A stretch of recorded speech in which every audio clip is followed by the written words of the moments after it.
Good evening, maayong gabi sa tanan, sawadee ka. So, pag-usapan natin ngayon ang mga teachers' experiences here in Thailand. Mga karanasan ng mga guro dito sa Thailand.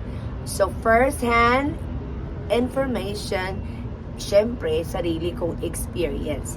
So, naranasan ko before, I already shared this in my Facebook, na halos maiyak na talaga ako dahil hindi kami magkaintindihan ng mga estudyante ko. That was 17 years ago, as in, maybe only 10% yung English nila. They don't have even English names, so I was the one who gave them names from grade 1 to grade 6. Then I was teaching alphabet from Mondays to Fridays kasi wala talaga. Tapos the struggle is real. Yung magtuturo ka, tapos hindi ka naintindihan, nakasmile lang sa'yo. Yun talaga, nahirapan talaga. Halos mangiyak-ngiyak na talaga ako. Sabi ko sa sarili ko, tinanong ko yung sarili ko, tama ba itong ginawa ko? Tama ba itong lugar ko na pinuntahan? But, yes, look at me now. I've been here 17 years already. Ang pangalawa kong experience na dito, the train is passing by. Pangalawa kong experience dito na hindi ko talaga makalimutan. Habang nag-apply kami ng work, take note before, 17 years ago, wala pang GPS.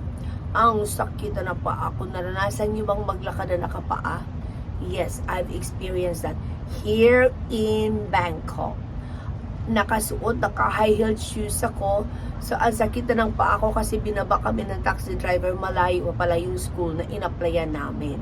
So, what I did, binitbit ko yung shoes ko, naglakad ako nakapaa.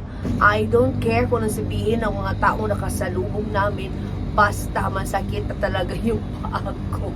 Pero minsan, pag marami na kami nakasalubong, susuot ko naman yung shoes ko pag naglalakad. Yes, I did that before.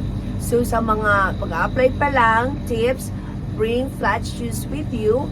Lalo na pag walk-in kayo mag-apply, ayan, kailangan talagang magdala ng flat shoes. Ladies, girls, you know what I'm talking. Ang struggle pag ikaw ay naka-high heel shoes. See you next time. Yan lang may share ko. Bye-bye.